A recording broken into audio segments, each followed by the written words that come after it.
Ini ajalah kita ini itu kan teori ya. Sekarang saya ingin menjelaskan dengan bahasa realita di lapangan, di mana keterlibatan dirimu dalam hidupmu.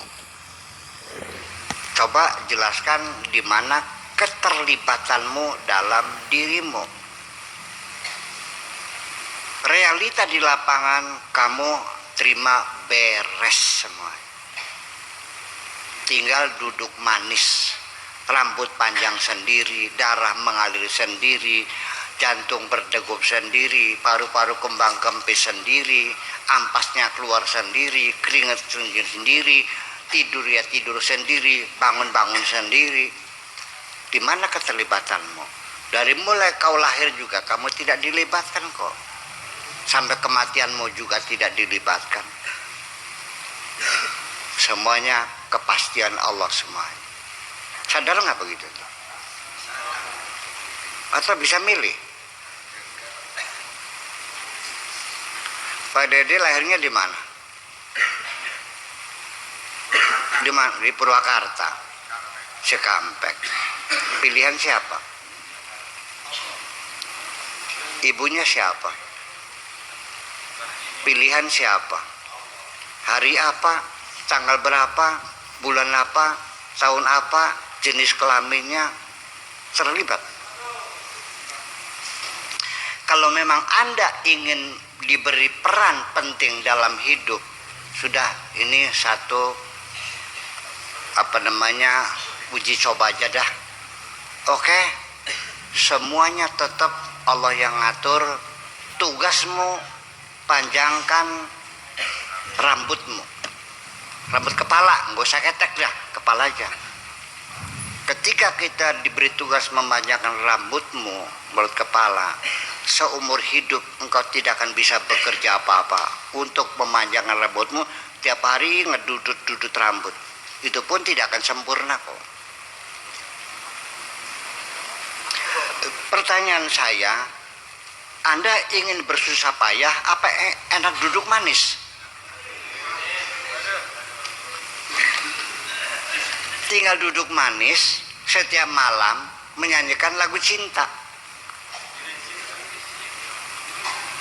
Apakah ya Rabbana zalamna ampusana ataupun lagu-lagu mars kesukaan Allah, subhanallah walhamdulillah wala ilaha illallah. Lalu setiap Allah memerintahkan, semuanya fasilitasnya sudah dilengkapi kok.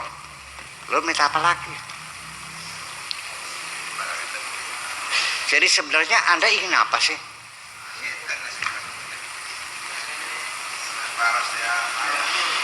Nah ini yang jadi persoalan. Ini yang membuat kacau balau pikiran kita ini, karena di dalam dirimu ada nafsu namanya. Saja. Non. Tetapi nafsu juga harus kita nikmati. Tanpa itu kita tidak merasa, tidak akan mendapatkan kesenangan di dunia ini. Tanpa nafsu engkau tidak akan bisa menikmati cantiknya wajah perempuan.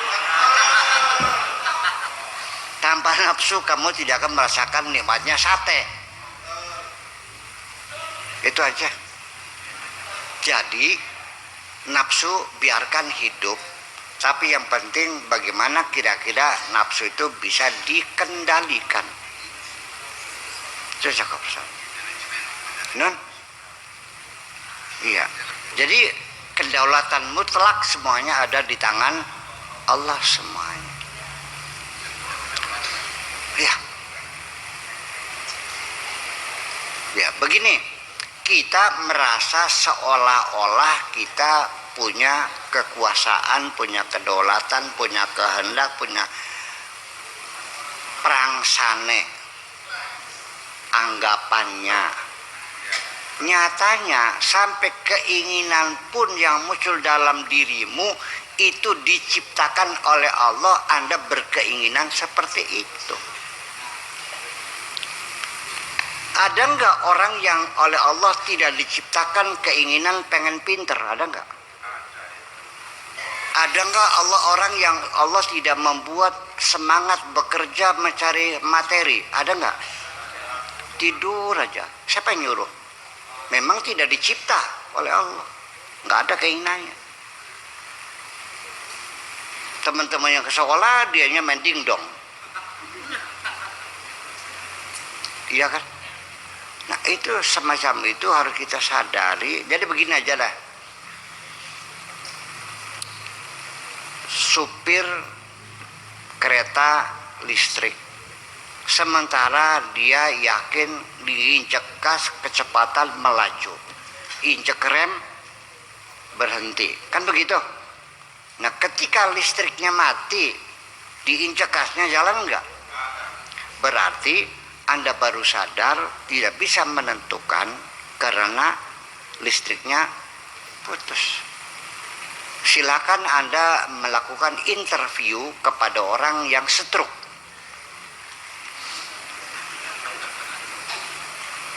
Saya bertanya Pak orang stroke, dulu Anda mengancam memukulin saya. Sekarang saya datang, silakan sok pukuli saya sekenyang kamu. Nggak bisa. Kenapa? Ya nggak bisa. Dulu ngancam, iya. Kenapa? Dulu mah bisa. Sekarangnya bisa nggak? Enggak. Jadi aslinya kamu bisa atau tidak? Aslinya kamu tidak bisa. Non, Anda sekarang ngerasa bisa pipis enggak? Bisa buang air besar enggak? Tanya di rumah sakit orang yang disobek perutnya lewat plastik. Kenapa Anda tidak bisa buang air besar? Kalau tidak bisa. Jadi yang aslinya karena bisa apa karena tidak bisa? Tidak bisa. Jadi ini kata la haula wala quwata ini murni betul aslinya memang begitu. Nah ketika diberi kebisaan, kamunya beranggap seperti bisa sendiri. Itu aja persoalan. Paham? Ketika dikasih kemampuan, Anda merasakan mampu sendiri.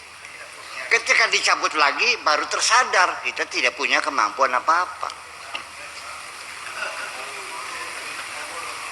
Dan biasanya kesadaran semacam itu tuh, spiritual tuh, datangnya adalah pada saat kita terjepit dalam kehidupan.